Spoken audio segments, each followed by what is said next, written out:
We're back with another chapter of the 2023 Cigar Thoughts Positional Breakdown Series. Today, we're focusing on the wide receivers with former NFL wideout and current co-host of the Bump and Stacy Show on 710 ESPN Radio, Michael Bumpus. Let's light him up.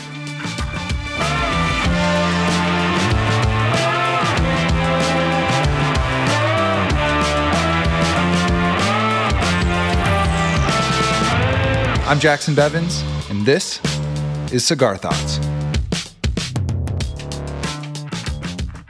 Welcome back to the Cigar Lounge. I am Jaxon Bevins, and along with my sanguine producer, Mike Baldwin, this is the Cigar Thoughts podcast. Mike, how are we doing today? We're doing great, Jaxon. You know, I get that one a lot. It's the first word that springs to mind when I see you, man. Exactly. It's a pretty frequent thing. Doing well, man. It is officially summer. Can't believe that is Holy the case, cow, but it is. Here we are. Happy summer solstice to you, and ready to get this positional breakdown series continued. Yeah, man, I'm with you. I didn't even realize it was summer solstice because we are not seeing that weather-wise up here, but supposed to break tomorrow, get a little bit better. And other than that, man, life is great. I love the NFL season, but I'm also appreciating one of the last lulls in the league calendar before the momentum towards the regular season really picks up speed. But it also gives us a chance to go deep on the Seahawks roster. And we've had a blast with the positional breakdown series so far this year. Most of you listening know we've already had Walter Jones on to discuss the O-line, Mina Kimes to break down quarterback, and today we've got yet another sensational guest to help us dive into what might be the most exciting position group on the Seahawks. But before we do that, I want to thank everyone who has left us a review over the past year and a half, and we want to start giving some love to those of you who have taken the time. Yeah, shout out to everybody who has left reviews on Apple Podcasts. I'm going to read one off the top here just to give everyone an idea of the kind words that people have bestowed upon us recently. We got one from Beham Sam 23, who titles it The Best Hawks Podcast Out There. Beham Sam says, "This show is as insightful, interesting, and honest as they come. I really appreciate having someone as knowledgeable and curious as Jaxon to give the latest and most important information out there. Great guests every week, and he's never afraid to admit when he was wrong about something." I would say that happens quite a bit, but you know, what do I know? Would give this 6 stars if I could. Oh, shot across the bow from producer Mike. No, oh, Sam, that's keep you on your extremely toes. kind of you, man. Yeah, that's extremely kind of you, man. I really appreciate that. And, you know, as far as being wrong goes, look, nobody bats 1,000 when it comes to giving opinions, especially about sports. And, you know, look, situations change, and yeah, I've been wrong about plenty of stuff, but you know, the goal, and this is something that I appreciate about you, Mike, as well, is the goal is to have an accurate view of situations as they stand. And I think we should all be open to letting new information inform our opinions and adjust as necessary. You know, the last thing I want to do is get take lock. Just because I said something on one show or in one article, I don't want to feel like I have to defend that to the death if things end up changing, and things change all the time in the NFL. So Sam, thank you so much for that. Also, you guys, as you know, you can still get your official Cigar Thoughts cigars directly from cigarthoughtsnfl.com. We've had a blast getting those out to people. Feedback's been awesome. Just follow the link, place your order to get these very special stogies made from 13-year aged premium Dominican tobacco leaf, or hit us up on Twitter or Instagram. We'll shoot you the deets directly. We've also launched our YouTube channel that is growing quickly. You can catch entire episodes as well as video clips from every show, including this one. This is one of the best ways you can support Cigar Thoughts, so we're grateful for the few seconds it'll take you to subscribe, to like the posts, and to listen. So appreciate all y'all for doing that as well. Now, it's time to get back to the business at hand. Joining us today is someone that we're very excited to have in the Cigar Lounge. He was a standout wide receiver in college, graduating from Washington State University as the school's all-time leader in receptions, and spent the 2008 season as a member of the Seattle Seahawks. And, as many of you know, he's the co-host of the Bump and Stacy Show on 710 ESPN Sports Radio with another friend of the podcast, Stacy Rost. He is Michael Bumpus. Bump, thanks for coming in. What up? Appreciate having you in here today, man. Thank you for making the time. Yeah, no problem. Thanks for having me, man. I'm excited to be here. Of course, of course. Now, look, there's a lot that we're eager to get into with you today, including looks at Seattle's individual wideouts, where the group ranks among the NFL's receiver core. And all that. But I want to take the opportunity to learn from you a little more about what it takes to be a successful wide receiver at the NFL level. The thing about this position, and I think it's really safe to say that there are at least 3 positions under the umbrella of wide receiver, but the thing is it's a very visible role on the field. The stats are easily accessible for a casual fan, and developments not only in the sport but in fantasy football have made a lot of people feel like they're familiar with the position. But it's not as straightforward as just getting open and catching the ball, is it? No, it's deeper than that. And, it's funny you're asking me what it takes to be a successful wide receiver. Granted, I only had 5 catches, but I was in that thing. You know what I'm saying? And yeah, but one of them was a tutty. One was a tutty. And I had the opportunity to learn from a lot of really good wide receivers. Like when I was in the league, Nate Burleson, who's doing great things in the media game now. You have Bobby Wagner. Corn Robinson was there for a little bit. And the main thing I observed and learned from them from my time in the NFL is that great receivers always have a plan. Like these young receivers that come in who are just physically gifted and can get open just because they're bigger, faster, stronger, don't have to rely on their plan as much as, say, the veteran wide receiver or the receiver that comes in like a Jake Bobo that's trying to make the team for the Seahawks, who really has to understand what they're looking at to be successful. When I say what you're looking at, I mean like, all right, where are the safeties? How are these linebackers playing? Let's look at the corners. What coverage do I think this is? What shell am I looking at? And how does that affect my route? So the main thing is having a plan. I mean, a lot of guys are just worried about lining up and running the right route, which is part of the process. Right. But as you see these receivers come in and they're more ready to go, the Jeffersons, the Jamar Chase, the CeeDee Lambs, these guys are ready to go because they've gotten lots of reps. They're physically gifted and they understand what they're looking at and always have a plan. Yeah, so let's go a little deeper on that. You were kind enough to step away from hosting the Seahawks draft party at the Space Needle to join us for our live reaction show. And during that time, you touched on this a little bit, but talk to me about some of the subtleties that go into having a plan and being able to adjust in the middle of a play. So I'll go to the slot because the Hawks got a good slot receiver in Jaxon Smith-Njigba, who I think is going to play outside too, but they're going to start him off in the slot. So when you line up in a slot, say you're in a 2-by-2 formation, 2 receivers to the right, 2 receivers to the left. Our new lineup, it's a balanced formation, so you expect the look you get from the defense to be balanced. Okay, say you're playing against a 3-4 defense like the Seahawks.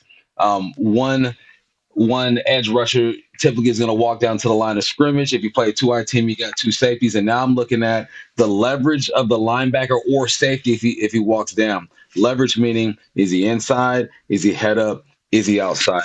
For example, I know that playing against the Seahawks, you're going to see a lot of, at least old Seahawks, right? You see a lot of one-high looks, and you could guess 7 times out of 10 that's going to be a cover 3. So if I have that safety walk down on my side, his job is going to be curl to flat. So when I release, depending on my route, if I know I'm getting vertical, if he's on the right side of me protecting the curl to flat, I'm going to move just a little bit to the right on my release just to make sure, that, all right, he's going there. This is exactly what it is. If he's inside and I see a one-high safety look, then I'm going to assume that it's man, inside or head up. But as I take my first 2 steps off the line of scrimmage, I'm still trying to diagnose exactly what I'm looking at. So in the slot, you have less room to work with.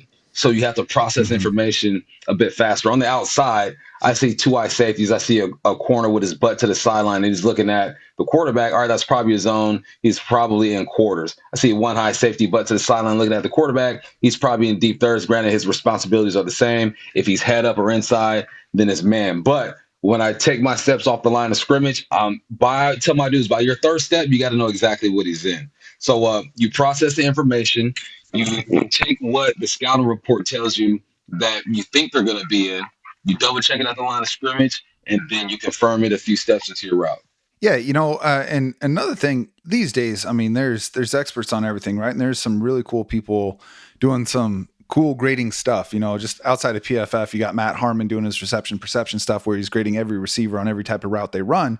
But one of the things that I think is kind of tough to quantify are option routes. Right. And there's routes that you guys have to run that receivers get in the huddle. And it's kind of an if then situation, isn't it? Right. Where it's like, if the defense does this thing, I'm doing X. If they do the other thing, I'm doing Y.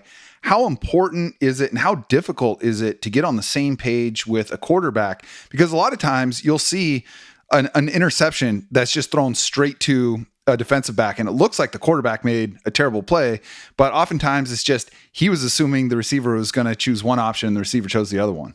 Yeah, it's that's why those reps are important. Not even like those off-season reps. Remember, Russ used to have guys come down to his house in San Diego. It's learning the quarterback has to learn the receiver's body language. Right, when he breaks down and he drops his right shoulder, this is what I anticipate him doing. He breaks down, drops to left. Everybody can run a hitch or a post or a curl or a dig, but every receiver has their own style. Like route running is like a fingerprint. Everyone has their own fingerprint. We all have thumbs, but our thumbs are a bit different when you look at the fingerprints. Same thing with a route. Everyone can run a route, but it might just look a little different. So one, the quarterback has to know or learn the body language of the receiver. And now on the receiver's part, we have to make the quarterback right.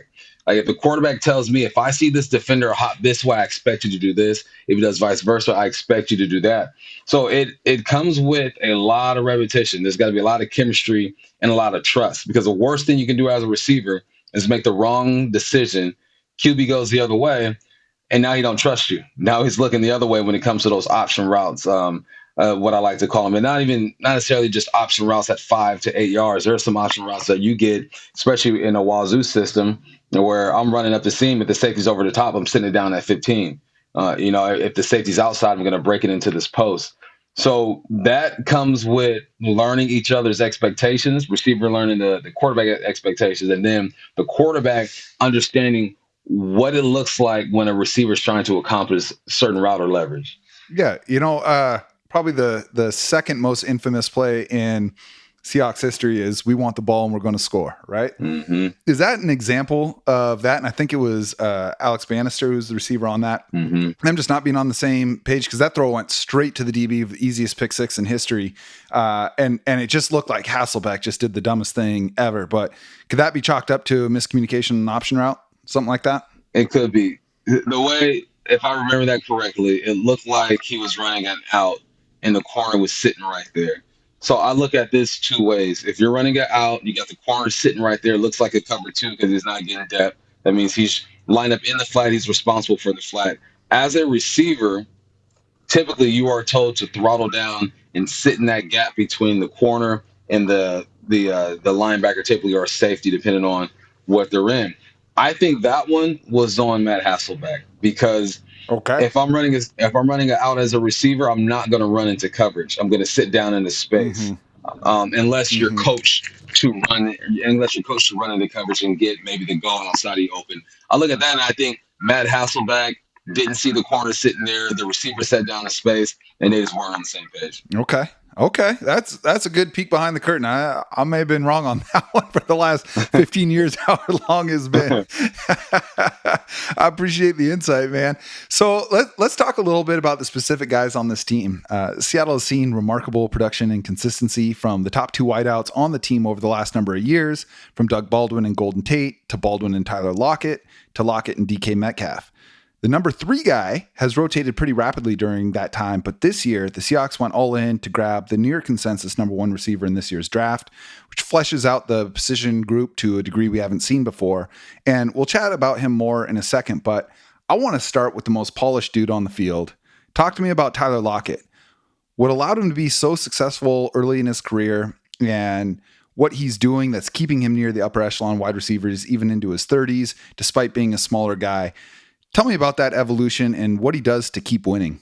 Yeah, first off, big ups to the small receivers out there. Your boy stands at 5'11", so let's get it. But early in his career, man, it was kick returns, right? I mean, he made a Pro Bowl, I believe, his first and second year just doing kick returns. So when you get a good kick returner, one, that means that they're fast and they have vision, right? They understand how to manipulate a defense, because when you're doing kick returns and punt returns, you set up your blocks by your angles because the defense has to react to you.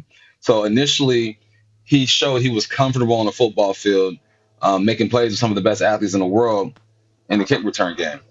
The thing that impresses me the most about Tyler Lockett, though, is his ability to get open in an unorthodox way. His routes are clean, just like you mentioned, one of the best route runners in the game, but he does little subtle things that I don't see too many receivers doing. For example, as a receiver, you're taught when you're running an in breaking route, you get to that outside foot because it's strongest to push your body weight in. I've seen Tyler Lockett do this little skip to where he's skipping, then he pushes off his inside foot and rolls over that outside foot.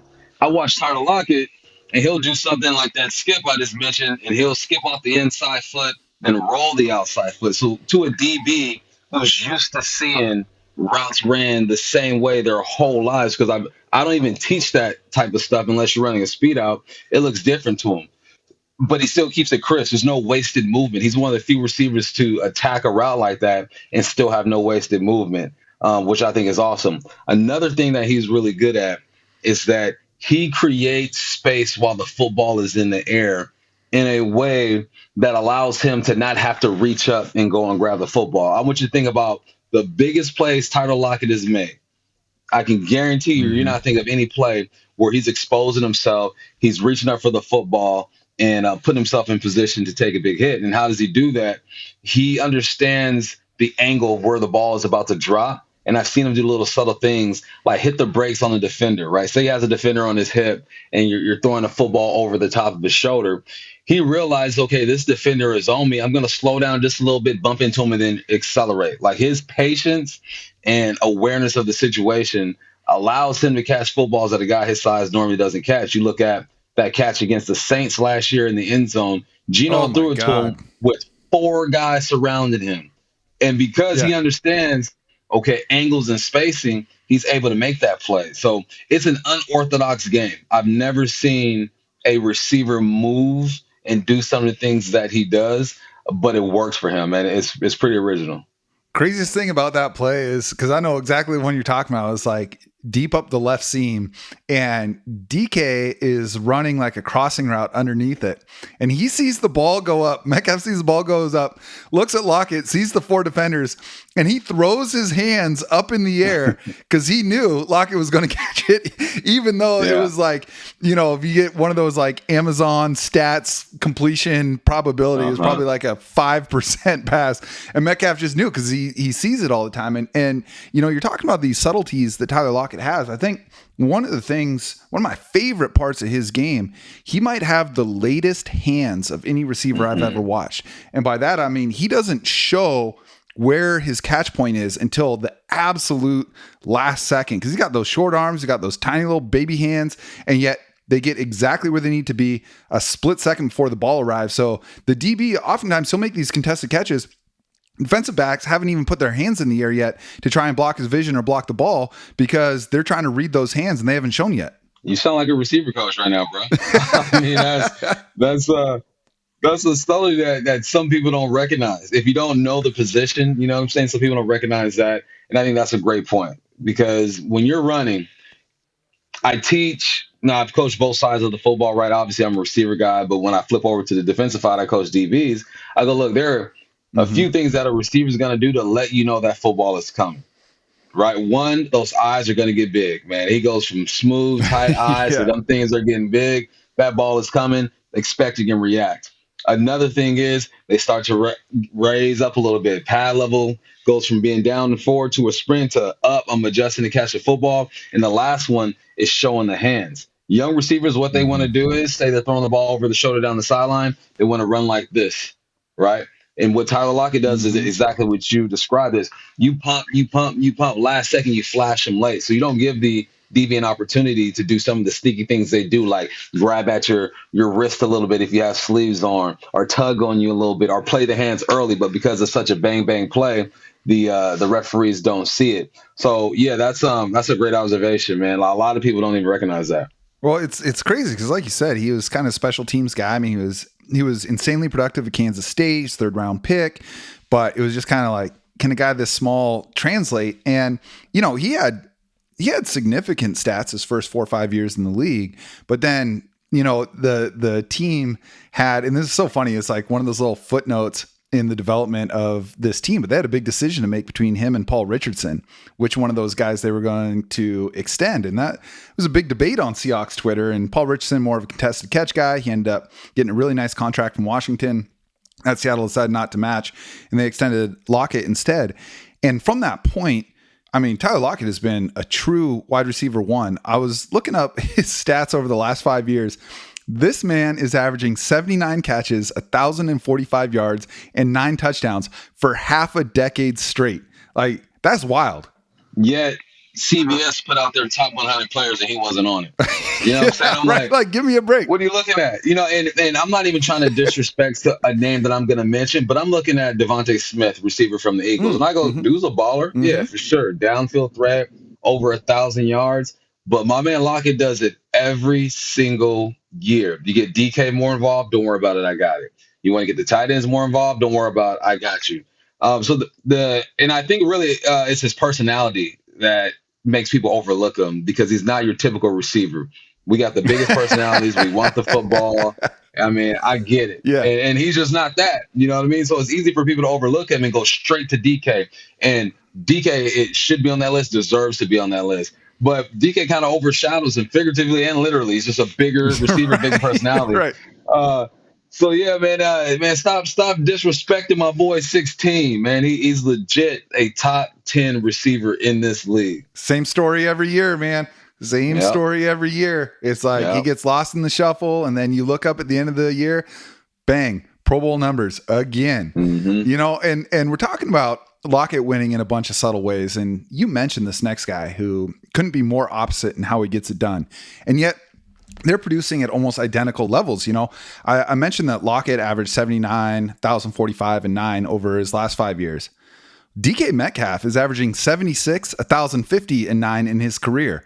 But he's done that over his first 4 seasons, whereas it took Lockett about 5 years to start putting up those numbers. The size, the speed, they're obvious with Metcalf. But it takes more than that to consistently put up these kinds of stats, doesn't it? Yeah, it does. But let's not get it twisted. Size and speed, man. Goodness gracious. You got that. Yeah. You're going to have a shot for sure. And the thing about when DK came into the league, people were saying, oh, well, he only played one side of the field. He's only good for a post. He's only good for a goal, downfield threat. And I go, all right, that's a good place to start when you're 6'3", 225, running a 4.3. I mean, okay, we'll throw you some goals. We'll throw you some posts. But as DK develops, I've seen him open up his bag of tricks, man. Okay. I've seen him loosen up those hips, be more patient at the top of routes when he's working for timing. I've seen him. There was a year, I want to say it was the COVID year when no one was in the stands, where he had a few drop passes, you know, and people were saying, oh, his hands aren't 100%. And I go, okay, that's something you can work on. It's a given ability. Like, you got to have it. But he wasn't starting from scratch. And I've seen him make the more difficult catches. Look at the catch against the Rams to win the game. That's a slant going through traffic. Jalen Ramsey's on his back, and he's still making the play. Yeah. With DK, he's such a physically gifted receiver that it makes DBs, even the Jalen Ramseys, second guess how aggressive they want to be with him, because they know if you make a mistake, he's going to blow by you because he's strong enough to get through a pass interference or you grabbing or whatnot. So DK has been a pleasant surprise in his development, because every single year I see this man do something I didn't see him do last year or do at the efficiency level that he did last year. So you have those two together, man. It's you got the big dude and the small dude. You got the big personality. You have the quiet personality. You have the physically gifted, and then you have the guy that you can find at Target right now just walking through the aisle. You know, right, like, right. The contrast between those two is crazy. It is. You know, when I talk about wide receivers, one of the things I like to mention is being able to develop that mid-range game, right? Like, I'm not saying he's LeBron James, but let's just talk about a basketball player who has this insane combination in size, speed, explosiveness. And when LeBron first came into the league, he won by getting to the rack. And as his career developed, he developed a mid-range game, a crossover. He had back to the basket moves, right? Like you said, he opened up his bag. And that's what I'm seeing with DK, because last year, you know, the whole league has adopted this too high shell coverage. And you could just see teams saying, like, all right, whatever happens, DK ain't getting loose. He didn't have a single long touchdown last year until the playoff game against 49ers. And you saw it, right? You go back and you watch the replays. and you'd see there's a safety shading over the top or a linebacker slipping underneath him. And so they were force feeding him those little 5 to 10 yard routes, and he was still eating. He still put up numbers, even though he didn't have those big explosive plays. And that's not something I think he could have done 2-3 years ago. No, you're right. And, I talked about being in the slot and learning how to work in tight spaces. That's all DK did last year, is learn how to work in these tight spaces. And you know who you got to give love to, man? Sanjay Lal. I mean, you got to give that receiver coach some love, because as soon as he became the guy, 2-3 years ago, I want to say, I started seeing more out of DK, and DK understanding how the defense is going to respond. There's nothing like being a receiver. I'm lining up, say I'm DK, I got a slant route. I'm ISO to the boundary, the short side of the field, and I have a trip set to the other side. And I know this our running back is going to swing. We call it jet 3, swing to the left side. All right, if they are in a zone, I'm looking inside and I'm saying, all right, that flat defender has to go. So with him going, say DK's running a slant, now he can play with his tempo, because he can see and feel what that flat defender's doing. Boom, I can time it up perfectly to where as soon as he crosses my face, I'm giving the quarterback my chest and I'm sitting down in space, or I'm just not passing up space. So DK, exactly, he developed that mid-range jumper. He understood the timing of the stuff going across the middle and how everything moving on an offense affects the defense. And that's not to say DK didn't know what a defender was going to do prior to that. But there's a difference between knowing what he's going to do and going out and executing it, and having the maturity and the patience, right, to be calm in that situation where to us everything's happening so fast. Right. But a receiver has a clock in his head. He goes, all right, I got about 2.5, 3 seconds to play with here, which is a long time in football, but short in real life. Before we move on to the next guy, quick question for you guys. If you were starting an NFL franchise from the ground up and could choose one wideout from the Pete Carroll era in Seattle at their peak, at their personal peak, to spearhead your passing offense, who would it be? For reference, the pool would probably be DK, Tyler, Sidney Rice, Doug Baldwin, Golden Tate, Percy Harvin, and most importantly, Tanner McAvoy, of course. Bump, who are you choosing? Oh, that is an excellent question. Now, because of how I would call my offense, I need me a guy in the slot with some wiggle. And Doug Baldwin had the best release in Seahawks history. I mean, he can work inside and outside, but I would put him to work in that slot, because I feel like it's harder to find a slot receiver that's ready to go right now with the patience and the wiggle and all that. And I think it's easier to find some track dude who can just take the top off of defense, and then you try to develop him from there. So I'm probably going with Dougie Fresh, man. I think I'm going with Doug. I don't even know if I can disagree with that. Doug Baldwin played out of the slot almost exclusively in his career, and he led the NFL in touchdowns one season. Slot receivers don't do that. You might get the catches, you might get the yards, but you don't get the touchdowns. And that guy inside 10-yard line, I mean, nightmare for a corner if you're an ISO on that guy, because it's like getting matched up with Kyrie Irving out ISO ball. You know what I mean? It's like, all right, he might get his points, but he also might put you on SportsCenter doing it. Right. Yeah. Baldwin was a magician. He's the first guy I saw. Really, him and Stephon Diggs are the dudes who really look like they're dribbling a basketball when they release. Like the way they move their hands and their body, the influence they have on the defense is crazy. Yeah, I like that answer. I mean, obviously everyone knows my love for DK. We've talked about how polished Tyler Lockett is, but Doug Baldwin was open before the ball even got to the quarterback from the center, man. Like, it was just crazy. And I think that he was actually a really good lead-in to this next guy, because when you were last on the show, you and I both expressed our excitement about Jaxon Smith-Njigba. Seahawks took him at number 20 out of Ohio State, first wide receiver off the board. If DK Metcalf and Tyler Lockett are on opposite sides of the spectrum in terms of how they get it done, JSN feels a little bit of a bridge between them as far as the skill set goes, doesn't he? Yeah, he does, man. He has that big play ability. And I always go back to the Rose Bowl where he lit Utah for 300-some yards, 15 catches. I mean, it was ridiculous. The thing that people fall in love with that I think you pay attention to, but you don't let it influence how you see a receiver overall. It's just their 40 time, right? You're going to look at Jaxon Smith-Njigba and say, oh, he ran a 4.5. He's not capable of running by you. And I go, you're crazy. Because tell that to the people who've been trying to guard Keenan Allen for the last 10 years. Exactly, right? He makes up for that in other ways with his influence on the defense and his body language, him understanding what he's looking at, and he has football speed. There's a difference between I'm going to line up and run 40 yards straight. I want you to ask any football player you talk to how many times they line up and run 40 yards straight, right, and you're not on kickoff coverage. Right. Like, it don't work like that. That's why I hate big men running 40s. I'm like, man, get rid of that. Get rid of that. Yeah. I don't want to see no big men running 40s anymore. If a big man's running 40, that means it's an interception. I don't want to see it. But he's a football player, man. Yeah. And I love when I see football players, a guy who isn't put in a box and saying he can only do this. Njigba can run by you. He can shake you. He'll sit in space. He'll go over the top. He is that bridge between a DK and Tyler Lockett. But I also want to point out that every year DK has gotten better with something. So I cannot wait to see what it is this year. Yeah, man. I hear you. And to your point, I mean, Jerry Rice ran a 4.6. Tell me how many times you saw that guy get caught on a football field. Man, I mean, you know what? I always ran faster when I was getting chased by a dog. You know what I'm saying?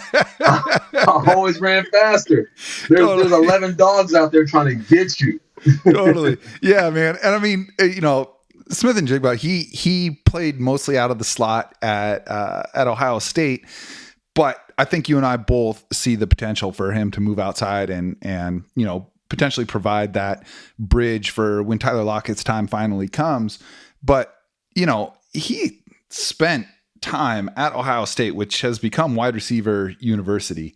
And, you know, I think if he was eligible to come out the year before this past one, where he kind of had the hamstring tweak, and I think he was just kind of preserving his pro potential by sitting out the year. But if he had been eligible to come out the year before, I think he could have pushed to be the wide receiver off the board in that class. And that's a class that had Garrett Wilson, Drake London, Chris Olave, Jahan Dotson, Treylon Burks, and others. Yeah, I mean, my man, he does it all. The one receiver that I felt like will give him a run for his money is Drake London. And the thing with Drake London, too, is he didn't run a fast 40 either. Right. You know what I'm saying? He's just a football player. He's a route runner. He's a receiver. He understands space. And I love seeing that because there was a time where people fell in love with the 6'3", 6'4", 2-something and can run fast. And there's a time and a place for those type of dudes, and I think every office can benefit from having that type of guy. But you get a receiver who can do multiple things. You can line them up in different spots, different positions, and have them run different routes. This makes the defense have to prepare that much more. So I think he would have been, because Drake London was the first receiver taken, if I believe. Yep. And I think that you could have been one or two of those guys. But yeah, the past 2 years, he's definitely top 3 receivers in the game. Yeah, I couldn't agree more. And it seems like a pretty soft landing spot for him in Seattle, where he doesn't necessarily have to be the guy right away. He can come along at whatever pace the team feels is necessary. And he's got a quarterback that puts the ball on the money on time. And that's something the receiver can't control, right? But we've seen from Geno Smith over the last year plus, he does have the ability to recognize what guy is going to get open before they're open. And a guy like Smith-Njigba can do that quickly, which that's quarterback's best friend. Oh yeah, it is, man. It's all about trust. When I was in college, my first year, I think I caught 35 footballs, and we had 2 quarterbacks. Josh Schwager started, and then Alex Brink finished it. I didn't start getting a lot of targets until Alex Brink got into the situation. Why is that? He was a redshirt freshman. I was a freshman. We started the season running with the 2s. We just had this chemistry, right? He understood my fingerprint, my body language. He knew what I was going to do. I knew what he was expecting. So when you have that safety blanket in the slot, a guy who can go across the middle, find space, and sit down, there's nothing like it, because you need the outside guys to stress the defense and hold the safeties. You need your tight ends to work the seams and work the flat to expand defenses as well. And then you combine that with a guy who, one, not afraid to go across the middle. And in today's game, you shouldn't be afraid because they ain't going to hit you anyway. And be able to sit down and be available. It's a beautiful thing, man. And it builds a lot of trust. And we already know that Geno trusts Tyler Lockett.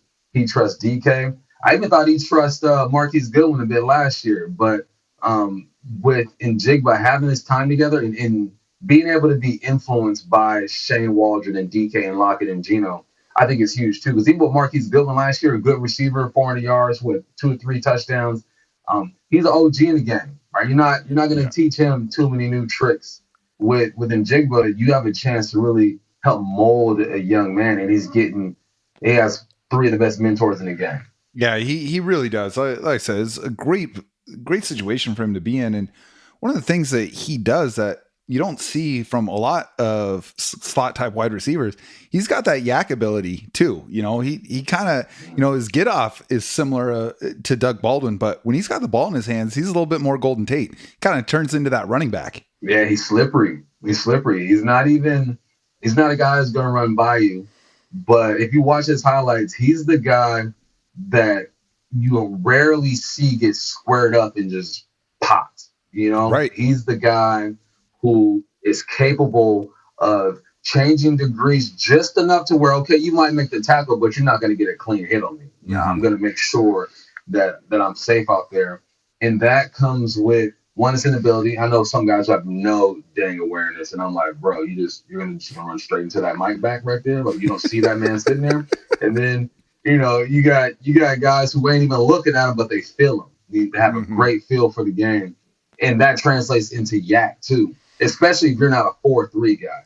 There's some dudes, you give them the football and put my foot in the ground and go north-south and no one's catching me. With Njigba, he goes, okay, I'm going to get north-south, but I'm going to lean a little west to set you up there, bam, and I'm going to snap you up there. And you might get 2 hands on me, but your arm tackling it, I'm too strong, and I can get through that. He is – the tough part about this, Jackson, is that I'm trying not to get too hyped. I know. I'm trying not to – I know, me too. To set expectations that he just ain't going to reach. I'm like – but you watch the film, and it's hard not to get hyped because he can do a little bit of everything. Listen, man, there's going to be time later to walk this back if we need to. So I say lean into it. When you watch his tape and you see some of the traits that jump out to you, what guys currently in the NFL or maybe who've been in the NFL recently does he remind you of? Are there any pro comps that you're just like, oh, man, I see a lot of this guy in JSN? I like that question. As a young guy, he's a little bit of a different receiver. I think this guy has more big playability right now. But I look at Jamar Chase, and I go, I see a little bit of similarities. And I look at Jamar, I look at the stature. You got to start there. They're both around, 5'11", 6 foot. Yep. They say 5'11", 6 foot, so they're really like 5'9", 5'10". Right. And then I look at their stride. I own a training facility. We train athletes, elite training academy. So I've done this for 15, 20 years. I look at the way a player moves. I look at his stride, and they have similar strides. And then I look at their indicators. So indicators is what a receiver does at the top of this route to change his angle. One, it establishes, okay, I'm going here. I'm going 45 now. It moves the defender because of that radical movement. But then what it also does is it tells your quarterback, I've reached the top of my route. Check my body language now. And I look at Jamar Chase and I look at Njigba and I go, their stride, their stature, and their indicators are very similar. Offense is going to be different. Jamar Chase is an outside guy. He does play some slot too, but does most of his work on outside. I believe Jamar Chase is a bit faster than Njigba. But when I just look at their style, right, their fingerprint, their indicators, and the way they attack the football, they look pretty similar to me. Just Jamar's a bit faster and he's in a different offense. Yeah, I want to hate that comp, but I don't because they've got similar build. You're right about their gait. The way they run is super, super similar. Now, Jamar Chase, he's got that beat you anywhere on the field. Like, I don't care who's guarding me, what the defense is doing. I'm not putting that on JSM, and I don't think you are either. But in terms of style, I do see that. And, there's nothing I like better than hearing great athletes talk about other great athletes. And there's something that when I've watched JSN's tape, reminded me of a quote. Oh man, and I can't remember which linebacker said it. He was talking about Alvin Kamara, and he's like, "That is the toughest dude to tackle that I've ever tried to take down." And the reason for it is, as soon as I get my hands on him, he just kind of goes limp. It's not like he's trucking me or spinning out or whatever. His body just goes limp and I slip off of him and he keeps going. And there's so much of that from JSN's time at Ohio State where he catch it and the safety, linebacker, nickel corner, whoever gets his hands on him and then they just fall off of him like JSN's taking off a coat or something. Yeah, man. Oh, man, that's a great way to describe it because Kamara does that. He'll go right on this blocker. He'll even have his hand on the back. There's a defender trying to grab him. For some reason, he slips off. I love that, man. And that's something you don't teach. Right? That's just something that you just have, right? And you know what it is. I guarantee part of it is just being a smaller dude. As a smaller dude, everyone's gonna try to take your head off. That's just part of it. Right? Yeah. No one's looking at Derrick Henry and saying, "I'm about to light his ass up." No. Right. They're saying, "Hey, I'm tackling knees to ankle because he's gonna run through me." With smaller dudes or lighter dudes, you would learn that quickly. I learned that my first year of football. I'm running all high, going across middle. Boom, I get lit up. My buddy told me, he goes, "Man, you're a small dude. They're gonna try to get after you." So that's something that happened with trial and error. And they found a way to master that, and it's fun to watch. Yeah. So, look, assuming health, the three guys that we've talked about, they're likely to split the majority of the wide receiver targets in this offense. But as you know, wide receiver rooms go a lot deeper than that. Mike, you want to read off the other guys in that group, and then Bump, you let us know some quick thoughts on any of them that stand out to you. Yeah. So we've got D. Eskridge, we've got Derek Young, who were both names on last year's roster as well.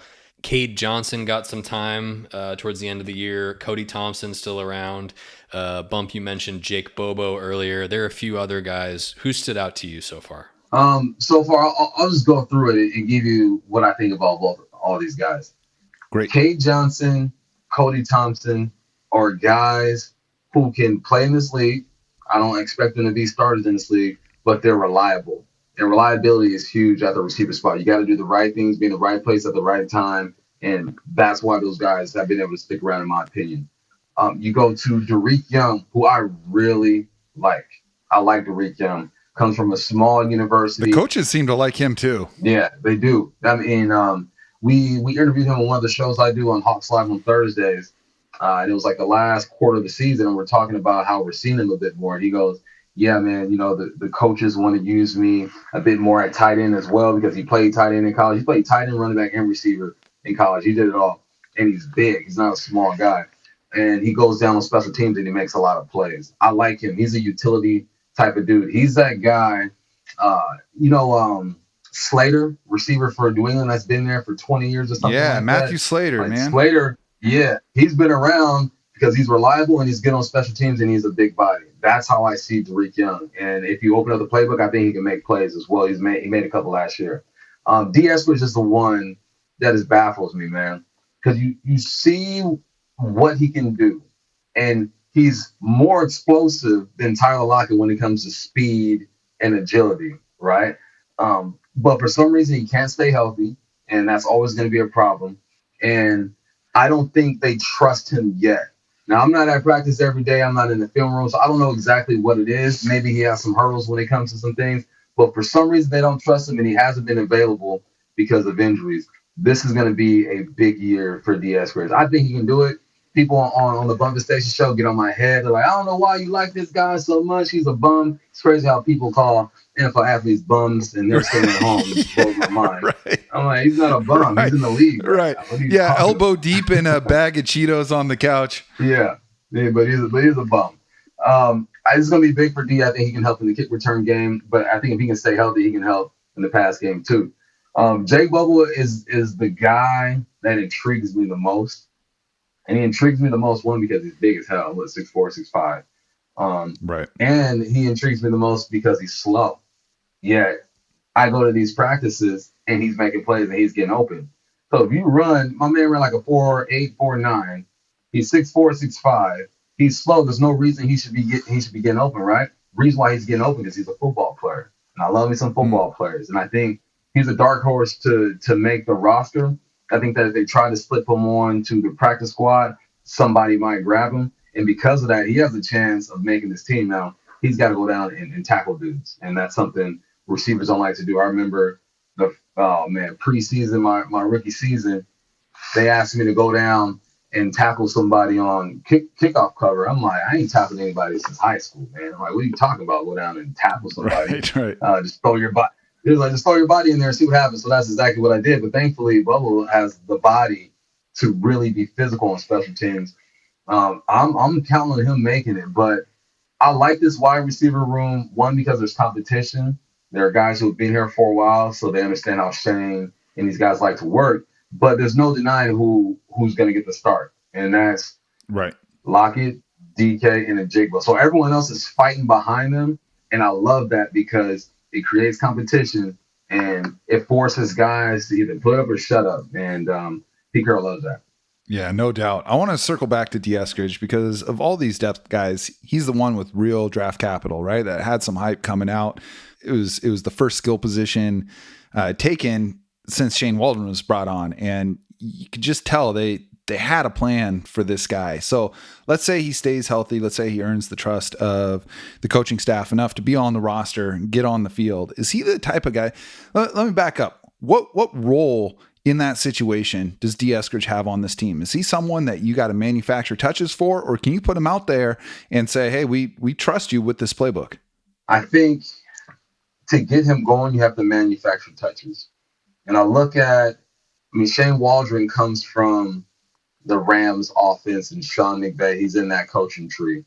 And if you think about the Rams back in the Jared Goff days before Matthew Stafford, when they were doing their thing, there was so much pre-snap movement.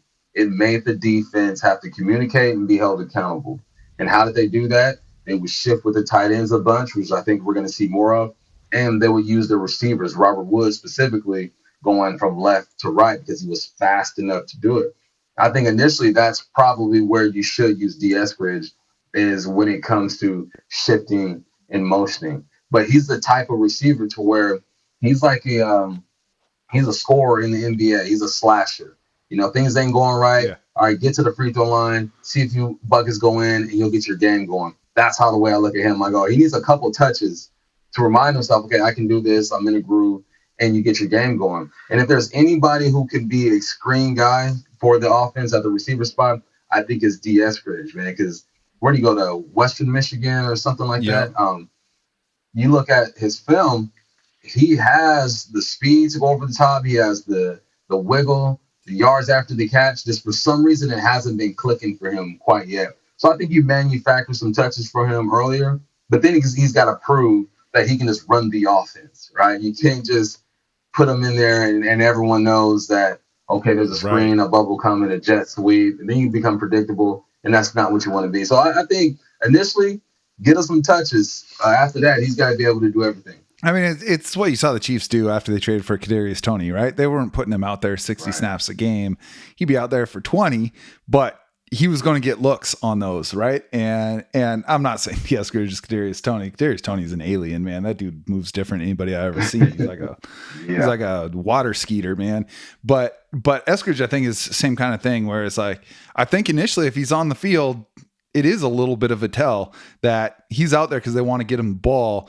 And if he can do that, and if he can win, even occasionally, like for me, for D. Eskridge to be successful, it's not him going out and having 1,000-yard season. I don't think that's in his range of outcomes anymore, barring some catastrophic injuries in front of him. But if he can get you the right 400 to 500 yards in a season, right? Convert a big third down, score a long touchdown where he's just gets real slippery. Those are the things that maybe it's worth a win over the course of a season. There's real value in that.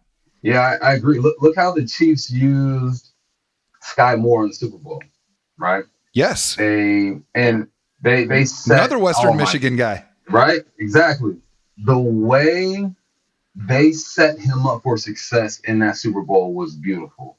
Andy Reid said, you know what I'm going to do? I'm gonna take this quick young guy. I'm gonna put him in motion. I'm gonna send him across the field. Boom. They send him, put him in motion on the outside. Bam. He runs a shallow cross, gets the football on the other side of the field. Boom. Right. And he holds on to that thing for about 2 or 3 quarters. Get down to the fourth quarter. He shows the same formation with the same personnel out there. Yeah. Motions Sky Moore across. Bam. Snaps the football. Instead of going to the shallow, bam. Now I'm headed to the flag. Defense reacts. Easy touchdown.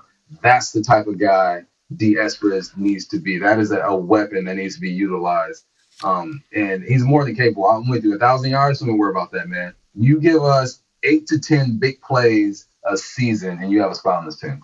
Yes, absolutely, man. You need that microwave shooter off the bench sometimes. Go out and get you some buckets. Right, exactly. Just change it up, change the pace type of dude. Exactly. So, we've been going through Seattle's position groups one by one, and I think out of all of them, wide receiver is their strongest.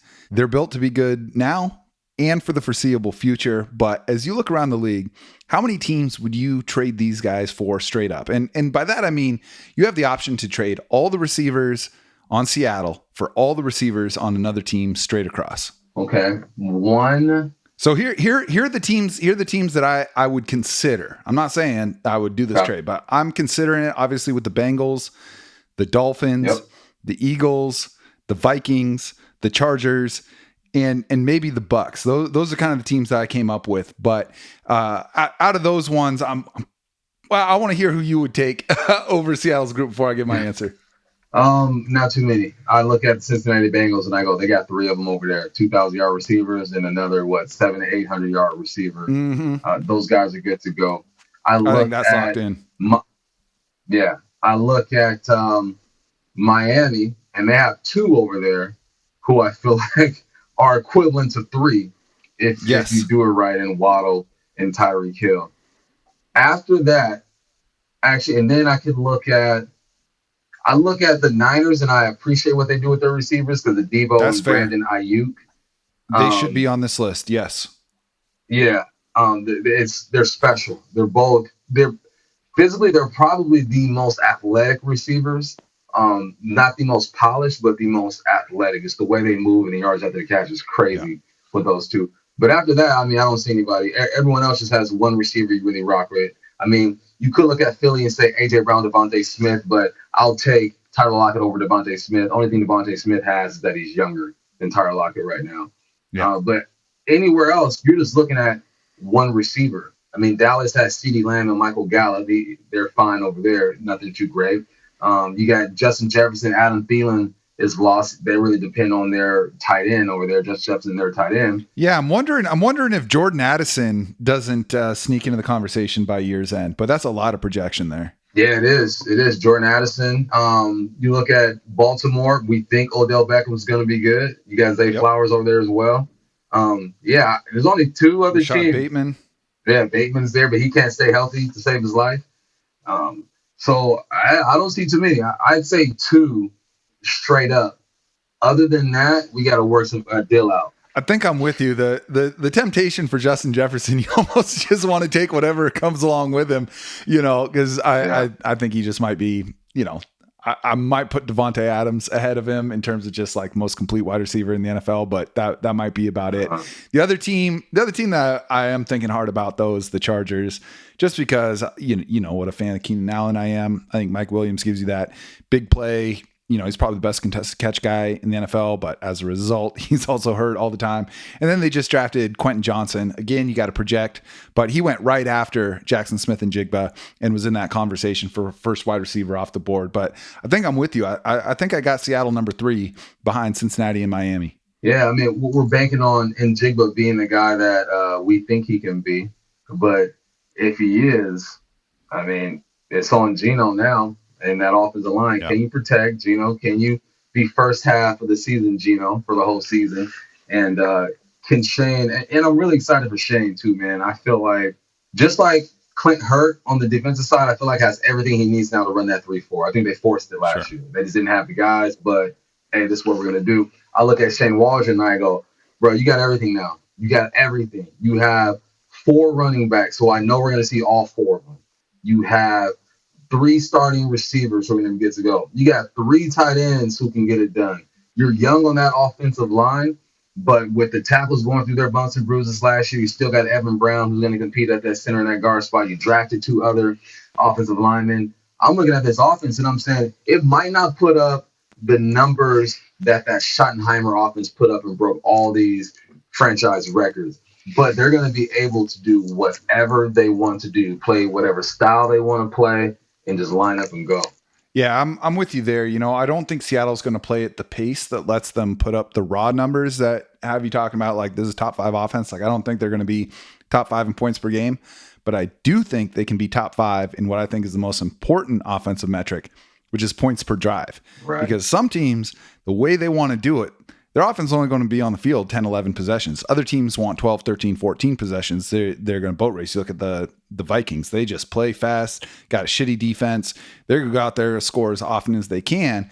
But per possession, how many points are you scoring? I see no reason Seattle can't be top 5, top 6 in the NFL this year. Oh, yeah, especially if that defense holds it down. And a lot of the reason why offenses want to score. One, that's just the way the game is going. But another factor is that they just don't know what their defense is going to do. Can the defense hold it down for us? Are we going to get into a shootout? And I think with this Hawks offense, I look at the offense and I say, this is going to be an offense that is going to be powerful yet explosive. You're going to run the football with Ken Walker and Zach Charbonnet, but you reserve the right to get into a 5-step drop and heave that thing 60 yards down the field because you got 3 dudes who can do it. Like, you look at the more explosive offenses in this league. Obviously, you look at the Kansas City Chiefs. They reserve the right to run the football, but they don't do it in the way that the Hawks do it. The Hawks do it to control the game, to wear you down. The Chiefs do it to keep you honest. Like, all right, we're going to throw it, but you got to respect the run. I think the Hawks are one of the few teams that can legit emphasize any part of the game that they want. And it's not to keep you honest. It is going to keep you honest, but it's, okay, what type of game are we playing? Is this a physical type of game? Fuck it, let's get physical. If this a finesse type of game, let's open it up and get finesse. But then you got to play physical football as well because we're going to run the rock. So it's nice to be able to play the game that the game requires and not be pigeonholed and forced to only play one style. Yeah, well, and that's what I think is so exciting. And as you were talking, I was trying to think, like, Seattle ever been in a position in the Pete Carroll era to play 2-way football on offense? And by that, I mean, you got a 10-point lead with 7-8 minutes left. Can you play the style of offense that milks the clock, keeps the ball moving, keeps the other offense on the sideline, and just kind of squeeze out that win?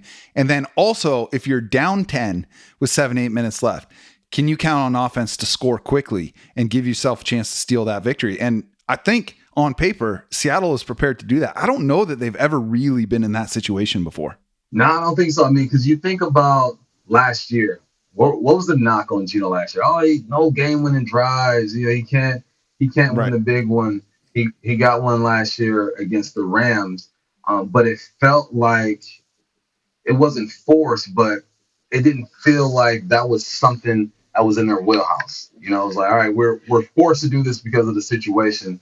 But like you said, on paper, at least now, they can do that. They can play whatever you want to play. 4-minute offense, let's slow it down. 2-minute offense, let's speed it up. There's just so much. Geno has so much pressure on him this year. I mean, last year was his, all right, let's see what happens type of year. I was one of the ones who were saying, man, look at Baker Mayfield, Jimmy Garoppolo. I was one of the ones who were reluctant to give this guy a chance. And when you don't have expectations, it's easy to go out there and play some good ball. Now, I think Geno's legit. I think he's going to go out and ball out this year. And he doesn't even need to be do all the things that he did last year because he's going to have more weapons this year. But there's a bit more pressure on Geno this year. He got paid money. You have more offensive linemen. They got you a receiver. You got another running back. All right, it's time to go now. So I'm excited to see what Geno does with these weapons, and I'm excited to see how he handles this different type of pressure. Well, and even early in the season last year, I think about those back-to-back games against the Saints and the Lions. They split those games, but both those games, they had to score a bunch of points. Like, defense was not getting it done. They had to go out there and score, and they did it. I think they scored damn near 80 points in those two games. And it's like, you talk about that game-winning drive against the Rams, and what was so cool about it is it happened in structure. It's gotten trendy to knock on Russell Wilson these last couple of years, and yeah, a lot of it is justified or whatever. But the thing about Russ, so easy to forget, like, they had so many of those wild comeback wins because he just tapped into some magic, right? Like, it was like, all right, it's Russell Wilson time, and he's going to run around like a little squirrel until someone's open, make some miraculous pass, make things happen. That was incredibly exciting. It just felt weird to rely on it. And I feel like Seattle can score quickly now, but they can do it within structure. It's not going to require outlier plays in order to do that, and I'm not saying Geno is Joe Burrow, not at all, but I look at the way the Bengals operate their offense. They need to score quick. It's not goofy backyard football. It's okay. We've got the horses to do this. We got the quarterback. We got the receivers. We can get out there and we can score quick just running our offense. And I think that's within Seattle's range of outcomes this year. Yeah, I'm glad you brought up Russell Wilson because all of Seattle's had a year just to go in on Russell, right? He's no longer with you. He's with Denver. He won it out. And everyone's going in on Russell like he wasn't one of the main pieces for people having the feeling that they have when they look at the logo. Yeah, I remember looking at the Bengals logo growing up and thinking there's nothing there. There's nothing there. Right. Now you look at the logo, you go, oh, that's Joe and them. That's Joe Burrow and the squad. You got to look after the Bengals. People used to look at the Seahawks logo and think it's nothing. Logos invoke like feelings, and people look at the Seahawks logo and they feel something because of one, the Legion of Boom. Can't deny what happened there. But Russell was here longer than the Legion of Boom, and Russell put up some numbers, and his success were the off-script type of plays because that's just his style. And who knows? It could be he couldn't see receivers. I mean, with all these conspiracy theories, right? Whatever you believe, you can't deny that Russell made these plays and they were off-script type of plays, which made them more exciting. At the same time, the thing that made them more exciting, I think that's the same thing that drove Pete Carroll nuts at times because he's like, oh my God, just hit the open guy. He's wide open. We don't have to make it this hard. Like just hit him. You work your way methodically down the field. We don't got to get it all in one. So the greatness of Russell Wilson is one of the reasons why he's in Denver now, because he believed that he's him. He's that guy. And he is one of those guys. But the other reason is because I think Pete likes structure. No matter what you think of Pete Carroll and him being a player coach and it being loose and stuff, I talked about it on the show with Stacey today. I go, people get it twisted. Pete has structure, loves structure, and wants to be on time in everything that he does. And with Russell Wilson, that just wasn't his style. So, people grow apart. So what do you get with Geno? You get a guy who sat for 8 years behind 3 Hall of Famers and got to learn the game and understands that, okay, for me to be here, I have to be extremely efficient. And just because we're down 6 and there's 2.5 minutes left doesn't mean that I can't be efficient. I don't have to live by the deep ball, die by the deep ball. I reserve the right to throw that thing, but I will run this offense. And I think that puts Pete Carroll at ease. He's like, okay, we're going to go through our process here. Less backyard ball, even though backyard ball is exciting and can win some games. Yeah, it's a nice option to have, but you don't want to rely on it. We had Mina on to talk quarterback last week, and one of the things that we were giving Geno his flowers for is his ability to take those calculated risks, right? Like, he's not out there playing YOLO ball.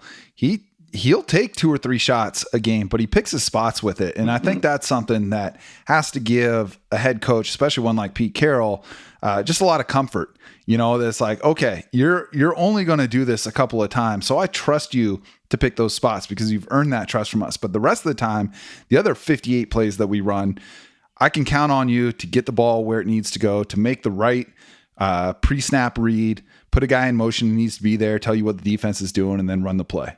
Yeah, before I respond to that, I want to say big ups to y'all. Y'all get Mina on a lot, and she's a hard person to get. So y'all are doing it. And I saw you have my guy Walter Jones on this thing too. So whatever you guys are doing, Cigar Thoughts, hey, y'all keep that rolling. But structure is football, man. Structure is everything football is about. Without football, I wouldn't have the structure in my life that I would have. I wouldn't be uptight when it comes to being on time or things looking aesthetically pleasing or making sure my kids know their responsibilities and all those things is football. It's very militant. I'll never compare football to our soldiers who protect us. I appreciate y'all, but it's very militant. And you have to do your job. You know what I'm saying? Don't do his job. Don't do that. You do your job and we'll be fine. Or at least we'll give ourselves an opportunity. All right. When things are going crazy, my dad's in the military, was in the military. When things are going crazy and it's going down, what do you rely on? You rely on your training. And football is the one sport to where if you deviate from your training, if too many guys are deviating from your training, you're going to fail. In basketball, one guy can take over. Give me the rock, clear out, I got you.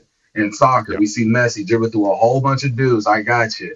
In hockey, you got a goaltender that's hot, group hour, hot, right? You guys don't worry about it. One man can keep in the game, I got you. In football, it's like, okay, one man can have a big impact on the game, but one man ain't going to win it. And that's what I love about the game, and I think that's what Pete Carroll loves and emphasizes about the game, is that as long as we're all moving in that same direction, no matter what the situation is, we're going to have a chance to win a ball game. And that's exactly what Geno does. He just keeps the offense inching away, even if it's not as explosive as you want it. Like you said, eventually, boom, he'll let one loose and drop a dime to Lockett between four defenders and keep this thing going. Yeah, man. Well, I think that's the perfect note to end this show on. Listen, man, this has been an exceptional conversation. I want to thank you for making the time. We really appreciate it, bro. Hey, man, thanks for having me anytime. You guys keep doing what you're doing, man. I see y'all working, baby. That means a lot, Bump. Thank you, because you're killing it in your sphere too, man. That's a tough transition to make. You've been nailing it. Before we get out of here, where else can the listeners find more of you? Oh, man, hit me up on Twitter, Michael Bumpus5, Instagram, Michael Bumpus5. The season is about to start. Daily show, Bump and Stacy, my young, beautiful, smart co-host Stacey Ross is on there 10 to 2 every day on 710. And then once football gets going, I'm the lead host for the Seahawks pre-halftime and post-game show on 710. Then catch me on Saturdays on the Pac-12 Network. It's almost football season. Let's go. Man, busy guy. I love it. Well, means a lot that you carved out the time for us today, man. We appreciate you so much. You have yourself a wonderful rest of the day. All right, fellas. Take care. All right, that's going to do it for today, folks. As always, you can find Mike and I on social media as well. I am on Twitter at Jaxon Bevins. That's Jackson. Remember that no K is okay when spelling my name. Mike is on Twitter at Mike Baldwin. And the show itself is at Cigar Thoughts. You can also find us on Instagram at Cigar Thoughts NFL, on TikTok at Cigar Thoughts, and on YouTube at Cigar Thoughts, and on Facebook at Cigar Thoughts, a football show. Of course, you can listen to this show and read every article at fieldgoals.com/Cigar Thoughts. And if you're listening on Spotify or Apple Podcasts and you like the show, drop us a 5-star rating, leave us a quick review. Finally, be sure to check out CigarThoughtsNFL.com to get your exclusive Cigar Thoughts cigars, or hit me up on Twitter and I'll shoot you the details. When you buy those cigars, let us know on Twitter or Instagram how you like them. Shoot us a pic. It means a lot to us. Something we're very, very excited about, and we're stoked that you guys are excited about it too. Thank you to all of y'all listening for your continued support of this show. We know you've only got so much time for podcasts in your life. It is an honor to be a part of that for y'all. Please know that by sharing this show on social media and with your friends, you give us the juice to keep making it happen. We will be back soon, but in the meantime, onwards and upwards, my friends.